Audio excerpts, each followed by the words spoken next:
Hello tout le monde! Aujourd'hui, on se retrouve dans une nouvelle vidéo où on va parler santé mentale. C'est une vidéo qui me tient énormément à cœur et que j'avais hâte de tourner et en même temps, ça me terrifie un peu parce que j'ai très peur de pas réussir à faire ce que j'aimerais, qu'elle soit pas à la hauteur de ce que j'attends. À un moment donné, il faut la tourner donc c'est aujourd'hui et j'espère que ça va bien se passer, sachant que c'est déjà la troisième ou quatrième fois que je recommence. Aussi, je suis chez moi actuellement, je ne tourne pas dans mon shop, ce qui fait qu'il y aura peut-être des bruits parasites du genre mes chiens qui risquent d'aboyer ou mon copain qui travaille dans la pièce à côté ou des gens qui passent dans la rue parce que je suis en face de la fenêtre de ma chambre qui mène directement sur la rue et parfois il y a des cassos qui passent et qui hurlent.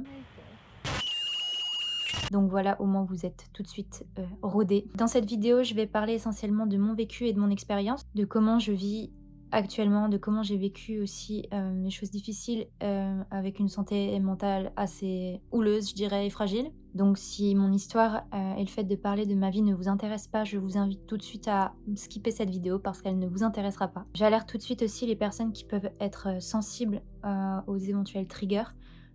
Cette vidéo en comportera certains. Je vous mets la liste des triggers qui vont suivre dans cette vidéo, que vous puissiez skipper, cette vidéo si, vous pensez qu'elle risque de vous trigger ou du moins les moments qui risquent de vous trigger.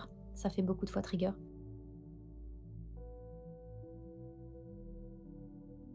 Donc voilà pour l'intro. Déjà, avant de rentrer dans le vif du sujet, je voulais souligner quelques petites choses. Je constate qu'actuellement et depuis quelques années, on parle de plus en plus de la santé mentale et il y a quand même de plus en plus de considération, en tout cas pour la santé mentale, que ce soit dans la vie de tous les jours, même si c'est encore difficile, et essentiellement sur les réseaux sociaux, et c'est une bonne chose en soi. Après, comme toujours sur les réseaux, il y a du bon et du moins bon. Je trouve qu'il y a aussi énormément de toxicité encore par rapport à la santé mentale. C'est vrai qu'il y a beaucoup de communautés qui sont assez bienveillantes, évidemment, parce qu'elles sont directement concernées et du coup sensibles à la cause, et c'est une bonne chose. Mais il existe aussi beaucoup de personnes qui sont encore malveillantes ou du moins qui n'en ont même pas conscience. Et c'est pour ça que je dis qu'il y a encore énormément de toxicité sur les réseaux et sur internet, et dans la vraie vie on est bien d'accord, mais c'est encore une autre histoire. C'est bien de le mettre en avant, je pense, parce que je suis pas certaine qu'il y a encore 5 ans de ça, j'aurais été capable de faire une vidéo qui parle de santé mentale, même si j'en avais déjà envie.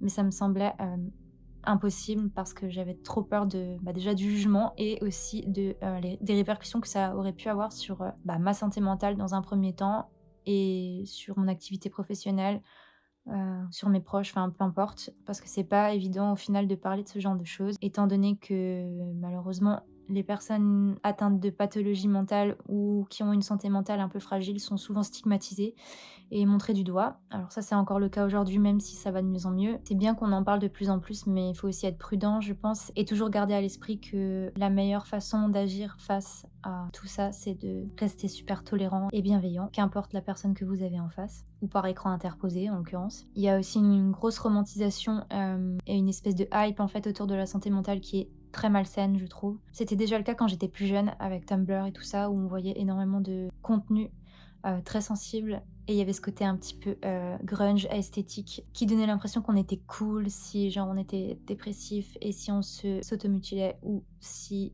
on faisait des TS, genre bref. Les pathologies mentales, c'est pas quelque chose de drôle ou d'esthétique ou de fun ou qui va vous rendre intéressant ou quoi, non. Au contraire, c'est pas drôle, c'est pas quelque chose d'enviable, et donc voilà, il faut faire un peu la différence et la part des choses entre, la mode, je dirais, et les réelles pathologies mentales. On trouverait pas ça drôle ou esthétique, de dire qu'on a le cancer.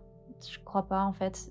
Pour la santé mentale, c'est la même chose. Aussi, on voit de plus en plus dans les séries et dans les films, du contenu avec des personnages qui sont atteints de pathologies mentales, et c'est une bonne chose et une moins bonne parce que, tout dépend, de la série ou du film que vous regardez, mais il y en a beaucoup qui sont hyper problématiques parce qu'elles, décrivent les pathologies mentales comme étant quelque chose de dangereux. La plupart du temps, c'est des personnages qui ont des comportements hyper problématiques et c'est pas cool en fait, pas du tout, parce que les personnes qui ont des soucis, de santé mentale en général sont plutôt victimes et pas l'inverse. Donc ce serait bien en fait qu'on arrête d'enfoncer le clou et que en fait ces personnes-là puissent se sentir à l'aise dans la société et que les gens arrêtent de les pointer du doigt comme si c'était tous des tueurs en série. Ce n'est pas le cas. Il y a aussi beaucoup de bonnes séries et de films qui parlent de la santé mentale ou de troubles mentaux en particulier. Je vais pas faire une liste parce que pour le coup j'ai la flemme. C'est un peu mitigé encore, mais ce que je trouve dans tous les cas bénéfique, c'est qu'on en parle de plus en plus. Et je pense qu'avec le temps et l'éducation et la pédagogie, on arrivera à potentiellement avoir quelque chose de plus sain autour de la santé mentale sur les réseaux et j'espère aussi dans la vraie vie. Donc ça, c'était la petite parenthèse avant de commencer la première partie de la vidéo qui va donc parler de mon expérience personnelle et de mon parcours depuis toute petite. Il faut savoir que j'ai écrit dans mon carnet, d'ailleurs mon carnet SVP quoi, il est trop chou. Il y a genre, je sais pas, 2 semaines de ça, 1 semaine, 2 semaines, et j'ai écrit, je crois, 15 pages en fait pour cette vidéo. 15 pages. Qui écrit 15 pages pour une vidéo? Oh, ma chaise grince, c'est chiant. Sauf que j'ai écrit des choses et elles n'ont aucun putain de sens. D'ailleurs, je me rappelle même pas les avoir écrits. Enfin, c'est surtout que j'étais tellement inspirée à ce moment-là que j'ai écrit n'importe quoi. Bref, du coup, je sais même pas comment je vais faire cette vidéo. Les transitions n'ont pas de sens. Bon, bah, ma transition, ça va être ça. Donc on va procéder par étapes. Je vais d'abord parler donc de mon enfance, puis de mon adolescence, puis de ma vie d'adulte. J'ai l'impression d'avoir 45 ans quand je dis ça. Donc quand j'étais enfant, j'étais déjà assez anxieuse. En même temps, c'est pas trop étonnant parce que j'ai commencé à me poser beaucoup de questions sur la vie, sur la mort, sur... enfin bref, des choses hyper sympathique déjà quand on est gamin, sachant que malheureusement j'ai vécu beaucoup de choses. Alors je dirais pas forcément toutes traumatisantes, mais j'ai vécu beaucoup de deuil en fait, beaucoup de personnes autour de moi qui sont décédées, que ce soit proches ou moins proches, dont un décès qui a été vraiment très compliqué à gérer et qui a été, je dirais, le coup de pied au cul que je me suis pris et où je passais de l'enfance donc à la vie d'adulte. Enfin, d'adolescente du coup. On est passé de l'innocence et la légèreté de l'enfance, entre guillemets, à tiens, prends-toi un grand coup de pied dans la gueule. C'est ça, être adulte. Ok, d'accord, ça marche. Je souhaiterais revenir en arrière si cela est possible et y rester toute ma vie. Je crois pas en avoir déjà parlé dans les vidéos précédentes, mais certainement que vous avez déjà dû en entendre parler, en tout cas sur Instagram. Je suis hémétophobe assez sévère. L'hémétophobie, c'est la peur de vomir. Grossièrement, ça englobe plusieurs choses, mais c'est grossièrement la peur de vomir, voilà. Si vous savez pas exactement ce que c'est, je vous invite à aller voir sur Wikipédia comme tout le monde. Et c'était une phobie qui était déjà extrêmement présente quand j'étais petite. Je sais que mes parents n'avaient pas le droit de dire le mot vomir par exemple, ou tout le champ lexical de vomir, c'était proscrit. Vraiment, c'était crise d'angoisse assurée quand j'étais gamine et je ne sais pas d'où ça vient. Pourtant, j'ai pas été spécialement genre gravement malade quand j'étais petite. J'ai genre eu des gastro en gros comme tout le monde quoi, mais j'ai jamais été enfin, je sais pas. Après, je sais qu'un trauma, ça a pas forcément... Il y a pas forcément besoin que ce soit quelque chose d'extrêmement grave, en fait, pour que ça soit un souvenir traumatique. Mais en tout cas, c'est là depuis, je pense, toujours. Et aujourd'hui encore, c'est très, très présent dans ma vie de tous les jours. Et c'est un vrai handicap parce que ça régit absolument toute ma vie. Je sais qu'il y avait des aliments que je refusais de manger. Bon, quand j'étais enfant, c'était encore gérable parce que j'avais pas encore énormément d'anxiété. J'étais déjà un peu anxieuse, mais genre, j'avais pas de grosses crises d'anxiété comme j'ai pu avoir quand j'étais ado. Mais ça a empiré justement quand je suis devenue adolescente. Donc, comme je disais avant, suite à un décès d'un de mes proches, ça a été quelque chose de très traumatisant pour moi. Du coup, je suis rentrée dans la vie d'adulte. En tout cas, je suis rentrée dans la vie d'adolescente, je dirais, à partir de là. Et c'est là que j'ai commencé à devenir très anxieuse. Et ma santé mentale a commencé à dégringoler à ce moment-là. Il y a eu l'entrée au collège qui a été chaotique, je peux pas dire autrement. C'était hyper difficile parce que j'allais dans un lycée privé catholique qui en soi n'était pas un mauvais établissement, c'est juste que c'était très strict par rapport à ce que j'avais pu vivre avant et c'était compliqué parce que j'avais déjà un style vestimentaire et des goûts musicaux, etc. qui étaient un peu différents de ce que les autres, en tout cas de ce que mes autres camarades avaient l'habitude d'écouter et de porter. I'm so dark. I'm so emo. Donc c'était compliqué parce qu'on était très bridés dans cet établissement. Donc déjà pour pouvoir se créer une identité et un style et se sentir à sa place, t'oublies. Et de ce que je vivais à côté dans ma vie personnelle, ça a été difficile vraiment de m'adapter à cet endroit. Je suis restée de la 6e à la terminale dans ce lycée et j'ai tenu bon jusqu'au bout, sauf que c'est parti en vrille à la fin, je vous expliquerai comment après. J'avais pas énormément d'amis au collège et au lycée. J'avais quelques très bons amis, mais au fur et à mesure que les années sont passées, ça se dit, ils se sont pétés en fait, et ils ont bien eu raison. Et donc je me suis retrouvée toute seule. À l'époque, j'avais en plus pas mal de soucis de... enfin, c'est toujours le cas, mais ça a jamais été «très grave» entre guillemets parce que ça n'a jamais eu de répercussions directes sur ma santé. Enfin, c'est pas que c'est pas grave, c'est toujours grave en fait d'avoir ce genre de problème, mais en tout cas, je suis pas certaine que ça a été très grave pour moi. Qu'est-ce que j'ai écrit là? J'ai eu pas mal de soucis de TCA à ce moment-là, parce que j'allais vraiment mal et je mangeais plus beaucoup à ce moment-là et bah, clairement tout le monde s'en foutait. Personne ne me voyait parce que vu que j'étais seule, la plupart du temps, il me semble que je mangeais seule à la cantine, mais j'ai pas beaucoup de souvenirs. Tout ça, ça s'est un peu atténué quand j'ai rencontré mon premier chéri à l'époque. Ça a été pendant un an en tout cas, ça a été, hyper bénéfique. Ça s'est dégradé avec le temps. Bon, je vais pas trop rentrer dans les détails parce que j'ai pas forcément envie d'en parler, énormément, que ça reste, assez intime et que je veux pas salir ou quoi que ce enfin, qui que ce soit dans cette vidéo. Mais j'ai énormément souffert, de cette relation. C'est surtout que je m'en suis rendu compte longtemps après en fait, des années après et malheureusement les schémas, traumatiques, pourquoi j'ai eu du mal à dire ce mot? Les schémas traumatiques que j'ai ça se dit les schémas traumatiques? Putain, je sais pas ce que j'ai aujourd'hui, c'est terrible, je dis des mots et j'ai l'impression qu'ils n'existent pas. Bon bref, ce sont des schémas qui se sont reproduits dans toutes mes relations, après, donc parfait. Comme dit, je vais pas rentrer trop dans les détails, mais vous pouvez vous douter, je pense un petit peu en substance des problèmes qu'il y a pu avoir. Certainement que non en fait, parce que vous êtes pas dans ma tête, mais bref, je vous laisse imaginer. En parallèle, j'ai, mon père aussi qui est parti vivre, dans le sud de la France, à savoir que je vis en Alsace, donc au nord-est. Le fait d'être loin de mon papa, c'était et c'est toujours difficile aujourd'hui parce que, bah, forcément, je peux pas le voir quand je veux. Aussi à la même période, j'ai été foutue à la porte par mon ex-beau-père. Dehors! Va-t'en! Dégage! À ce moment-là, j'avais 16 ans, je crois, hein, ou 17 ans, hein, donc parfait, vraiment. Enfin bon, bref, il y a eu beaucoup de choses qui m'ont fait littéralement péter une pile. Et donc, j'ai eu ma première attaque de panique, parce que là, c'était plus des crises d'angoisse, hein, c'était une attaque de panique. Je devais avoir 17 ans. Donc pour faire court, en fait, un soir, je suis allée me coucher. J'étais restée longtemps sur l'ordi avant d'aller me coucher et je sentais que j'avais un peu comme des palpitations, la tête qui tournait et tout. Et je me disais: «Non, mais c'est rien, c'est parce que j'étais longtemps sur les écrans». Je pense que mon cerveau, il doit être un peu en mode genre fucked up et et du coup, ça doit être un peu la fête là-dedans et je me suis un peu assoupie, mais ça n'allait pas vraiment mieux et bref, donc j'ai commencé à angoisser sévère et du coup, j'ai rejoint ma mère, en fait, parce que j'étais vraiment, très anxieuse et que je sentais qu'il y avait un truc qui allait pas et je sais pas, peut-être une demi heure après l'avoir rejoint, j'ai fait, mais littéralement, bah, une attaque, en fait, de panique. Je me suis relevée dans le lit en mode j'avais plus d'air, j'avais envie de vomir, la tête qui tournait, je tremblais, je criais, enfin bref, c'était n'importe quoi. Bah, je pense que si vous avez déjà fait des crises d'angoisse et des attaques de panique, vous connaissez les bails. Une fois que la crise était passée, ça allait mieux, donc j'ai réussi à me détendre. Ma mère voulait appeler les pompiers parce qu'à ce moment-là, bah, en fait, on savait pas ce que c'était. Moi, j'avais l'impression que j'étais en train de faire un AVC ou une rupture d'anévrisme. Genre, clairement, j'avais l'impression que j'allais crever et quand c'est passé, je me suis dit: «Bon, c'est bon maintenant, ça va mieux et tout, je suis pas morte, je vais me poser, je vais me calmer, on verra demain, ça ira mieux». Et donc on s'est reposé tranquillement, et je sais pas, au bout d'une demi heure, pareil, c'est revenu, mais en mode 10 fois pire.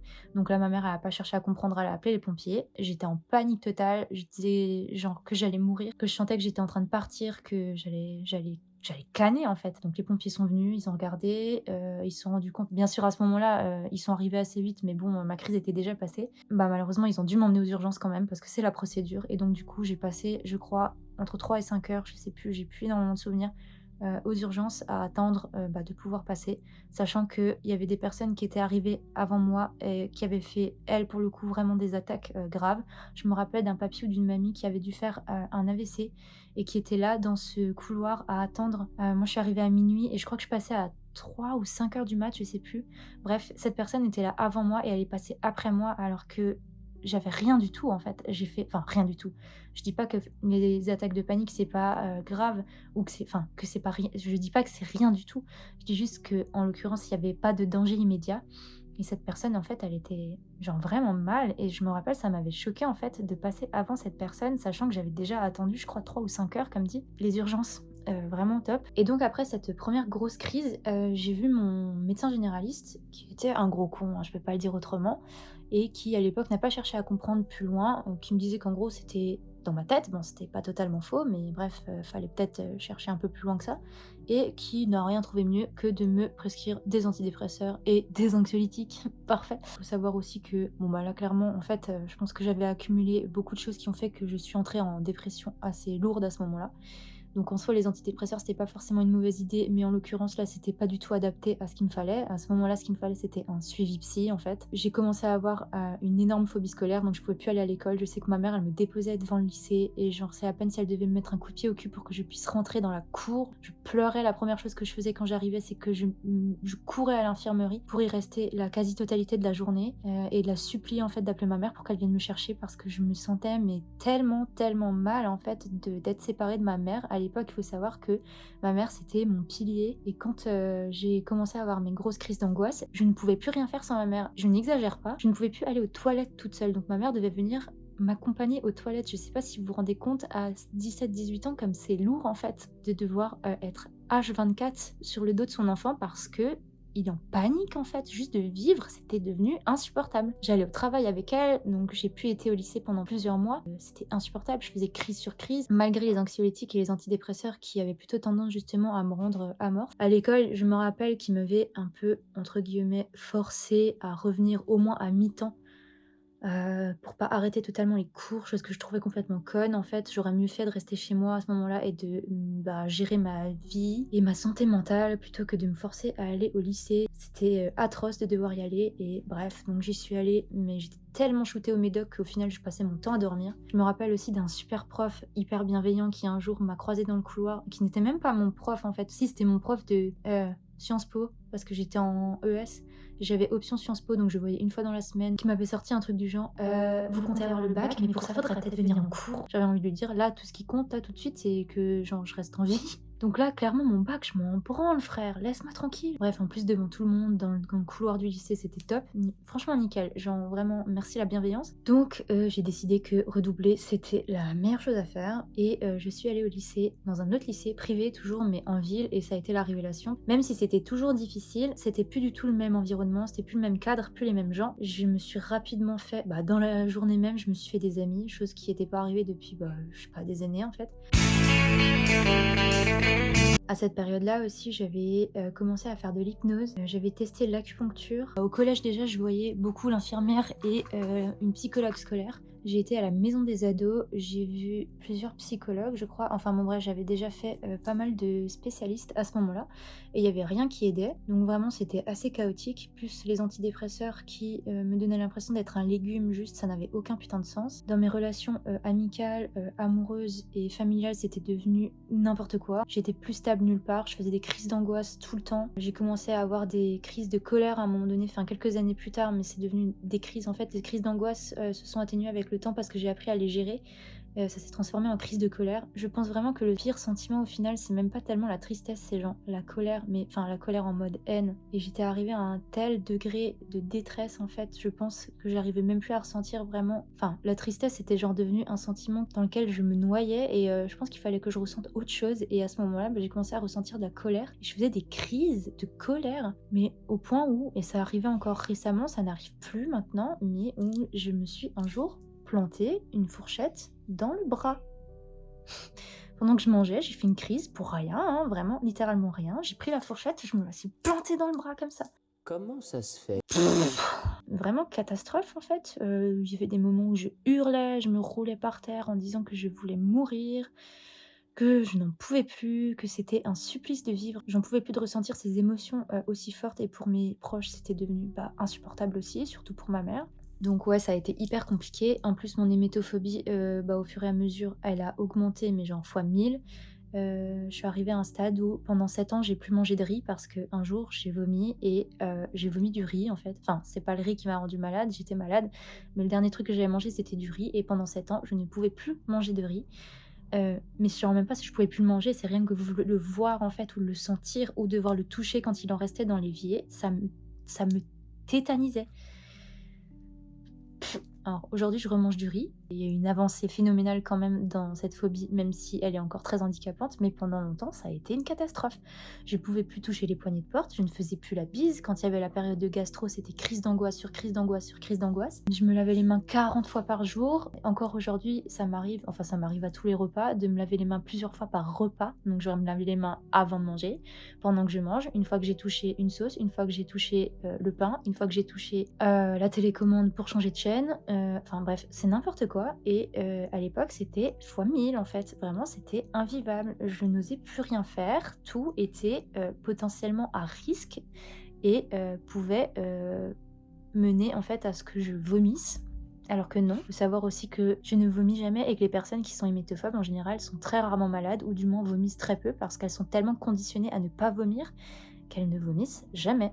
Donc c'est génial parce que clairement je bride toute ma vie. Je me suis empêchée de faire énormément de choses, de voyager, de manger, enfin, en fait, des choses qui, moi, me semblent excessivement difficiles et qui sont, anodines pour certains, je ne le fais pas par peur de vomir, c'est tout. Genre prendre l'avion, ça me fait peur parce que j'ai peur de vomir. C'est même pas tellement que j'ai peur de l'avion, c'est que j'ai peur de vomir. Faire des manèges à sensations alors que j'adore ça, pendant longtemps, je ne pouvais pas en faire parce que j'avais peur de vomir. Manger trop gras, je ne pouvais pas parce que j'avais peur de vomir. Manger trop épicé, je pouvais pas parce que j'avais peur de vomir. Manger trop salé, trop sucré. Parler de choses qui pouvaient être, triggering, ça me faisait angoissée et angoissée, bah, du coup, ça me donnait la nausée et donc la nausée, bah, ça me faisait peur parce que j'avais peur de vomir. Enfin bref, ça ne s'arrête jamais, c'est un cercle vicieux et à un moment donné, tu as envie de te taper la tête contre les putains de murs.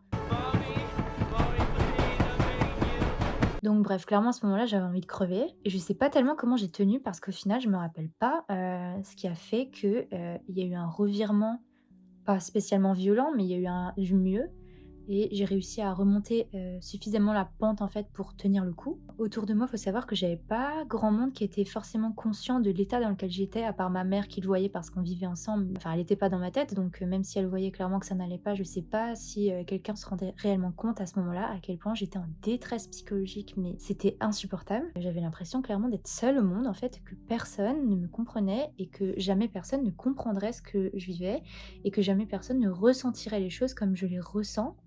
Ce qui est complètement idiot en fait, mais c'était le cas et c'était encore le cas il y a peu de temps où j'avais l'impression que la détresse, elle était tellement grande que, c'était pas possible que quelqu'un d'autre dans le monde puisse ressentir les choses comme je les ressens. Bien sûr que si, mais quand on en est à ce point-là de souffrance, on se dit que c'est pas possible. Aussi, il faut savoir que je suis le genre de personne qui, culpabilise pour, tous les maux du monde, même des choses qu'elle n'a pas fait. Donc en dehors du fait que les gens n'avaient pas forcément conscience de ce que je vivais, même mes proches, j'avais pas spécialement envie de leur en parler parce que d'une, j'avais peur qu'ils ne me comprennent pas et que je me prenne un gros vent et que ça amplifie encore plus mon mal-être.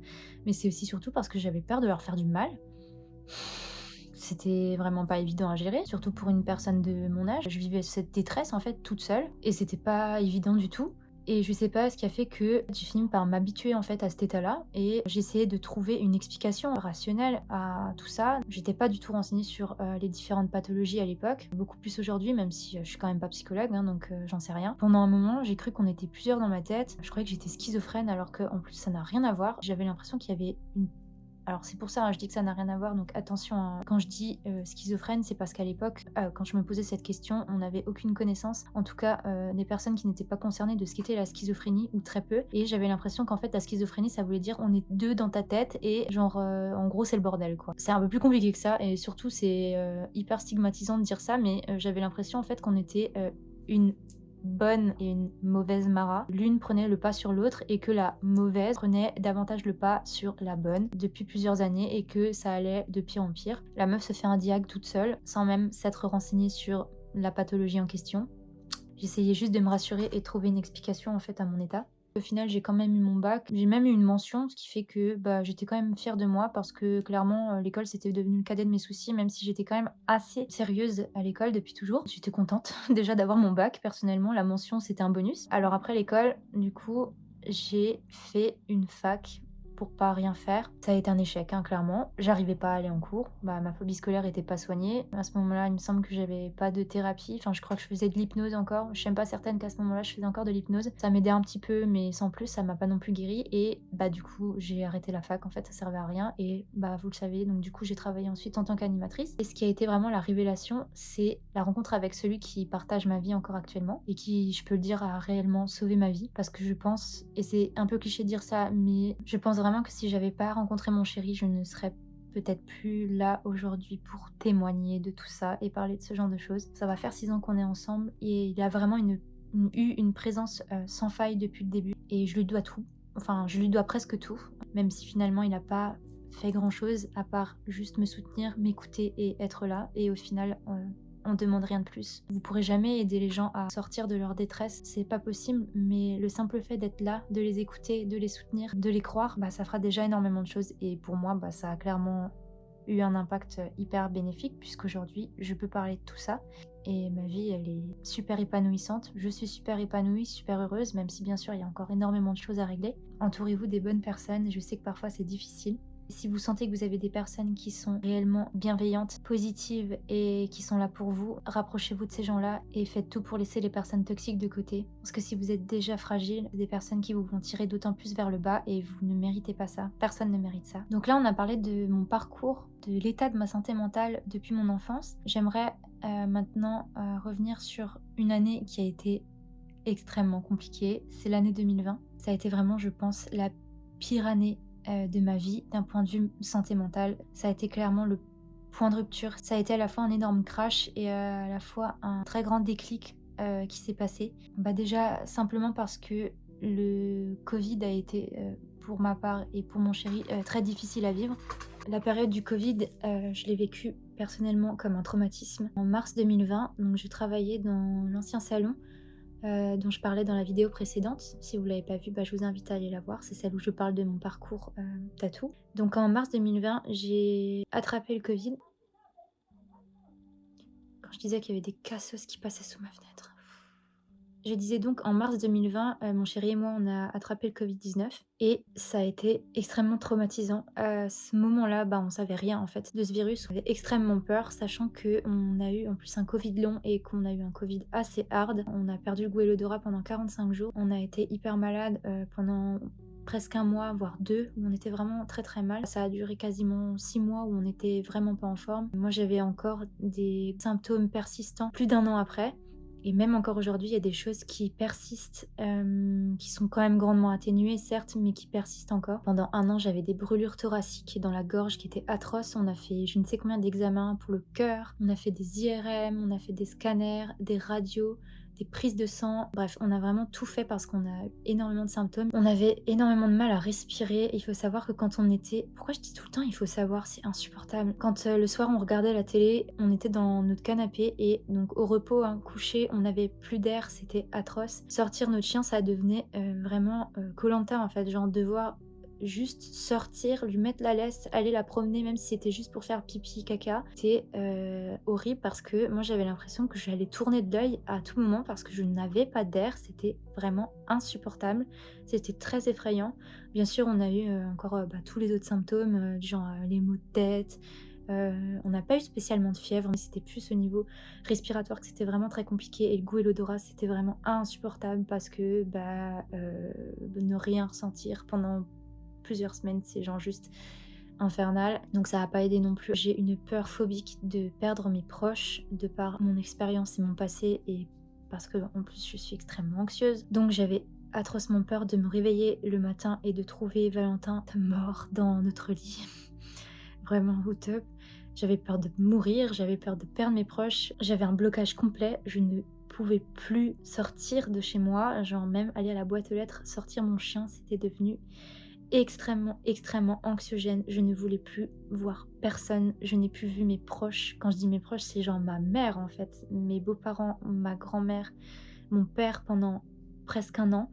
Ou alors on se voyait de loin, dehors, avec des masques, alors qu'on n'était plus malade et qu'on n'avait plus de symptômes. Mais c'était tellement traumatisant que je ne voulais plus voir même les personnes les plus proches et dont j'ai besoin en fait pour survivre. Je ne voulais plus les voir parce que j'avais peur de les rendre malades, j'avais peur de retomber malade. J'ai jamais été aussi mal de toute ma vie, je n'ai jamais été en aussi grande détresse psychologique de toute ma vie, même quand j'étais plus jeune et que j'avais fait mon premier gros burn-out.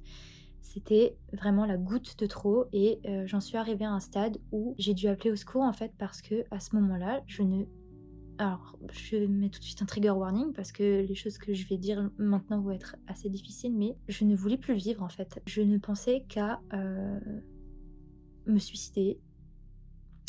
Je voulais plus avancer parce que c'était devenu trop dur. Je me disais que c'était même pas que je voulais mourir, c'était que je voulais... je ne voulais plus vivre, je ne voulais plus ressentir ce que je ressentais.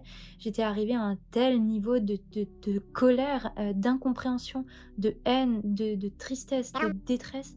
Je ne pouvais plus, je ressentais les choses tellement fortement que ça devenait physiquement et bien sûr mentalement ingérable. Ce n'était plus possible de vivre avec ce poids et donc j'ai décidé qu'il y avait 2 solutions à ça. C'était que soit, je mettais fin à mes jours, soit je tentais de mettre un gros coup de pied au fond du gouffre dans lequel je m'étais enfuie, enfin dans lequel j'avais dégringolé et d'essayer de remonter à la surface et je me suis dit: «Autant tout tenter» et il me reste toujours, l'autre option si jamais ça ne fonctionne pas et donc j'ai appelé à l'aide. J'ai appelé, d'abord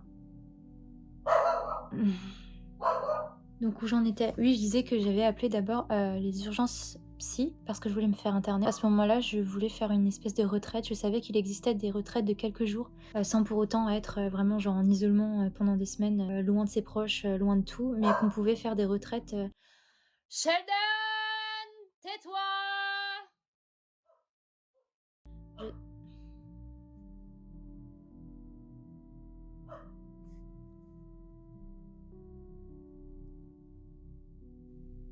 non, c'est bon. Donc il m'avait dit que je ne dépendais pas, de cet endroit-là et qu'il fallait que j'appelle le CMP. Donc le CMP, c'est le centre médico-psychologique, de ma ville parce qu'en fait, on est répertorié par géographiquement, c'est pas nous qui choisissons où on va et j'ai appelé du coup dans la foulée, mon CMP et j'ai eu un rendez-vous, je crois, la semaine qui a suivi ou 2 semaines après avec une infirmière. Sachant que l'attente était déjà très longue avant le covid, mais depuis le covid, les délais sont à rallonge vraiment. Il se passe parfois plusieurs mois, voire 6 mois avant de pouvoir voir un psychologue ou une psychologue et c'est extrêmement long. J'ai vu donc cette infirmière, je lui ai raconté un peu où j'en étais, ce qui se passait dans ma tête, ce qui se passait dans ma vie et ça m'a fait déjà énormément de bien parce que je me sentais écoutée et surtout prise au sérieux, prise en considération. Je sentais qu'elle avait vraiment de la peine pour moi. J'étais arrivée au bout en fait de ce que j'étais capable d'endurer et donc du coup, j'ai eu un rendez-vous urgent avec un psychiatre. Alors urgent dans la psychiatrie, ça dépend, hein. J'ai eu un rendez-vous urgent au bout de 2 mois du coup. J'ai vu donc un psychiatre. Alors heureusement qu'entre-temps, je ne m'étais pas foutue en l'air parce que j'aurais pu le faire à peu près, je pense 52 fois, mais bref. J'ai tenu le coup et parce que je pense que c'est le fait de savoir que j'avais ce rendez-vous qui me faisait me dire: «Ça va le faire, faut que tu tiennes jusqu'à là et après ça ira» et j'ai donc vu ce psychiatre avec qui ça s'est pas très bien passé du tout. Lui pour le coup, il a pas été très, très, sympathique. Bon après c'est pas non plus son but, mais en tout cas il a pas du tout pris en considération ce que je lui ai dit. Je vais pas forcément m'étaler là-dessus, c'est pas la peine. C'était une mauvaise expérience et j'espère ne pas avoir à revivre ça parce que ça a juste amplifié en fait, le traumatisme à l'époque et je me sentais encore plus comme une merde en sortant. Heureusement, ça va, j'ai réussi à passer outre et j'ai commencé à avoir une infirmière à côté, donc une autre infirmière que la première que j'avais vue. On faisait beaucoup d'exercices de relaxation, de respiration, on parlait beaucoup. Puis j'ai commencé à voir la psychologue que je vois toujours aujourd'hui. Ça fait 2 ans que je suis donc suivie par cette psychologue et vraiment, ça se passe vraiment très très bien. C'est la première fois, je pense, que j'arrive autant à me livrer et à être honnête avec moi-même et avec ma psy parce que j'ai vu plusieurs spécialistes avant et comme dit, ça a jamais été très fructueux. Là, pour le coup, ça fait 2 ans que je la vois et on a énormément avancé. J'ai plus envie de mourir tous les 2 jours, ce qui est déjà, je pense, une grande victoire. Même j'ai plus envie de mourir du tout en fait. Je suis extrêmement reconnaissante et heureuse d'être en vie. Aussi, j'ai arrêté de travailler pendant 1 an et ça m'a permis de vraiment me concentrer sur ma thérapie, sur ma santé mentale et sur mes proches et ça m'a fait énormément de bien et c'est ce dont j'avais besoin depuis longtemps, je pense. Ça m'a permis aussi de reprendre ma vie en main, de savoir exactement ce que je voulais et où j'en étais. Et la thérapie m'a permis de pouvoir reprendre ma vie là où je l'avais arrêtée, même si ça a été très difficile et très long et qu'au début c'était pas aussi extraordinaire comme changement qu'aujourd'hui. J'ai aussi depuis septembre 2021 un traitement antidépresseur qui m'aide cette fois-ci énormément. Donc voilà, c'est aussi pour souligner le fait que c'est totalement ok de prendre des médicaments, de suivre une thérapie parce que en l'occurrence c'est ce qui m'a sauvé la vie. Les antidépresseurs, j'étais totalement contre pendant longtemps parce que j'avais eu une très mauvaise expérience quand j'étais plus jeune et donc j'ai eu énormément de mal à me replonger là-dedans. Ça me faisait atrocement peur, mais la psychiatre que j'ai vue après, oui, parce que j'ai vu donc ce psychiatre la première fois, puis j'ai été suivie par une autre psychiatre ensuite, et avec elle ça se passe plutôt bien. Après, c'est essentiellement pour voir d'un point de vue médicamenteux, mais voilà, ça se passe bien. En tout cas, elle est à l'écoute. Elle m'a dit qu'il fallait absolument que je commence un traitement d'antidépresseur, que c'était nécessaire. Donc, c'est elle la médecin, donc je l'ai écoutée. Même si au début j'avais pas trop envie. La fois d'après, elle m'a demandé si je prenais mon traitement et j'ai été honnête, je lui ai dit que non. Elle m'a dit qu'il fallait vraiment que je le prenne. Donc j'ai commencé à le prendre le soir même et j'ai senti vraiment une différence. Enfin, c'était marquant, même si ça allait déjà beaucoup mieux avec la thérapie. À partir du moment où j'ai commencé à prendre le traitement, vraiment, les choses, elles ont changé du tout au tout. Et aujourd'hui, je suis, je pense, beaucoup plus équilibrée. D'ailleurs, je pense que j'ai rarement, voire jamais été aussi stable et équilibrée dans ma vie et dans ma tête. Je me sens à ma place, je me sens bien, je me sens épanouie, même si, bien sûr, tout n'est pas rose et tout n'est pas parfait. En tout cas, ça a été vraiment extrêmement bénéfique. Il y a eu un déclic aussi fin 2020, tout début 2021. Je sais pas comment dire, mais genre, je suis passée de, que je disais à l'époque, de la mauvaise Mara à la bonne Mara.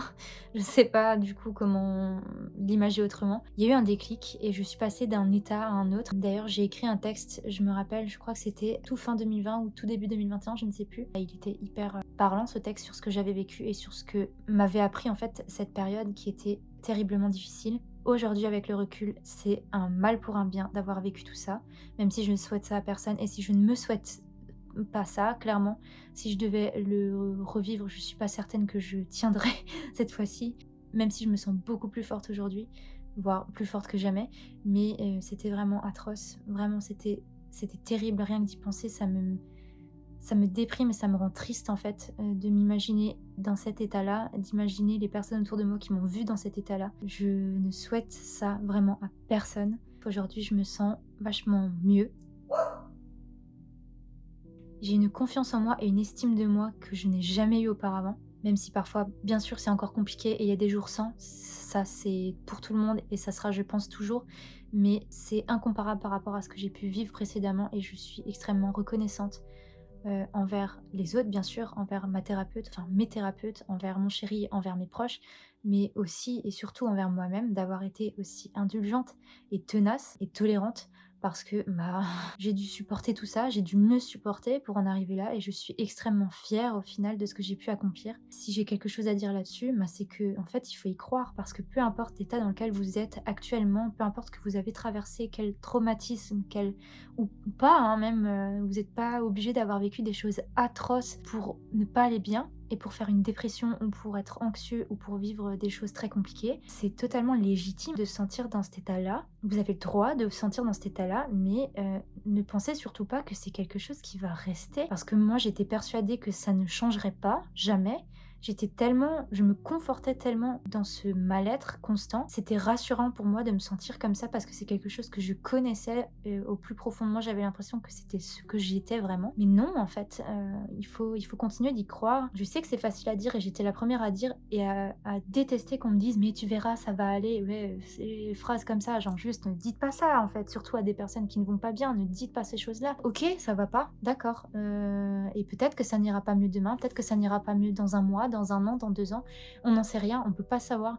Mais c'est pas parce que tout de suite, là, tout de suite, ça ne va pas, qu'un jour ça n'ira pas mieux et que du coup, ça ne vaut pas le coup d'essayer, en tout cas, et de rester là pour essayer de voir par la suite. Je peux aussi très bien comprendre que pour certains, ce soit trop difficile et qui ne sont pas encore prêts à y croire. Et je pense aussi, malheureusement, qu'il y a des personnes chez qui c'est plus difficile que pour d'autres. Moi, j'étais persuadée que de ma vie, jamais je serais heureuse, pleinement heureuse en tout cas, et qu'il y aurait toujours cette espèce de nuage noir au-dessus de ma tête. Et aujourd'hui, c'est plus le cas.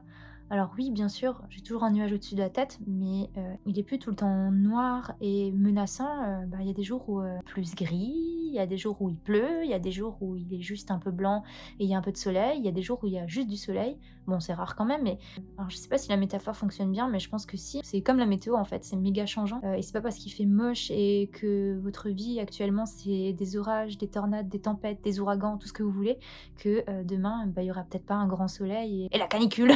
Non, bah non, parce que c'est pas bien non plus, mais vous voyez ce que je veux dire. C'est le message que je veux faire passer, c'est que j'ai pas forcément, en tout cas à ma connaissance, après on travaille énormément dessus parce qu'au final je me rends compte que j'ai vécu beaucoup de choses dont j'ai pas parlé là, mais qui sont extrêmement traumatisantes et extrêmement graves quand j'étais plus jeune. C'est pas parce que vous avez vécu des choses très graves ou non et qui ont un impact extrêmement négatif sur votre vie actuellement que c'est pas possible de s'en sortir. Ça c'est vraiment le message que je veux apporter aujourd'hui. Il faut toujours garder espoir et il faut y croire. Il faut se battre, même s'il y a des jours où c'est trop difficile et il y a des jours où on n'a pas envie de se battre, c'est ok aussi. Ne pas avoir envie un jour, se laisser aller et juste laisser ses émotions négatives passer, c'est OK aussi. Il y a pas de mode d'emploi pour sortir de la dépression, pour, guérir d'une pathologie, sachant qu'il y a des pathologies et des troubles desquels on ne guérit pas. Il faut apprendre à vivre avec, il faut apprendre à vivre avec soi-même et bah, c'est pas quelque chose de simple. Comme dit, on n'est pas avec un mode d'emploi de comment, vivre, de comment gérer sa propre personnalité, ses propres émotions, comment gérer son environnement. Tout ça, c'est du «hasard» entre guillemets et c'est plein de caractéristiques qui sont changeantes en fonction des personnes. Si vous vivez des choses difficiles ou qu'une personne vit des choses difficiles autour de vous, soyez bienveillant et tolérant envers vous-même ou envers ces personnes parce qu'on ne sait jamais dans quel état de détresse elles peuvent vivre actuellement et jusqu'à où elles seront capables de supporter. Donc soyez à l'écoute toujours de vous-même et des autres. Essayez de comprendre, essayez de questionner la personne tout en restant bienveillant et sans pour autant la forcer à vous répondre.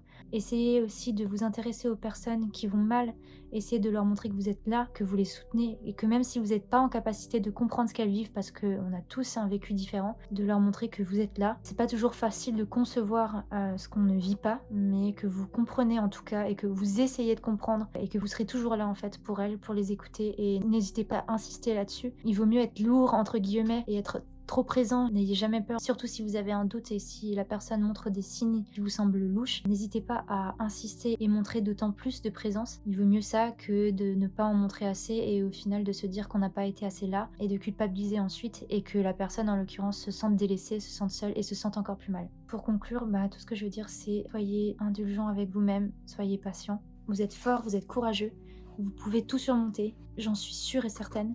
N'oubliez pas que si ça va pas, c'est OK aussi, que parfois il faut du temps pour guérir, parfois c'est très long.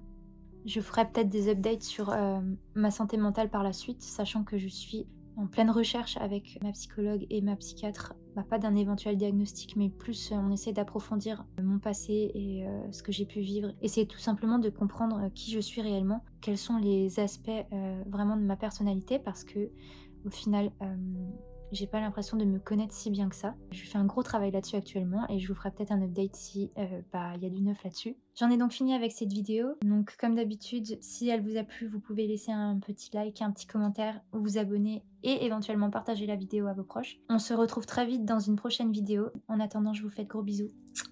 Prenez soin de vous et à bientôt. Bye! C'est mon fils. Oh, on dirait qu'il a pété. Yes, le fossile qui se barre. Ah, les deux! Top!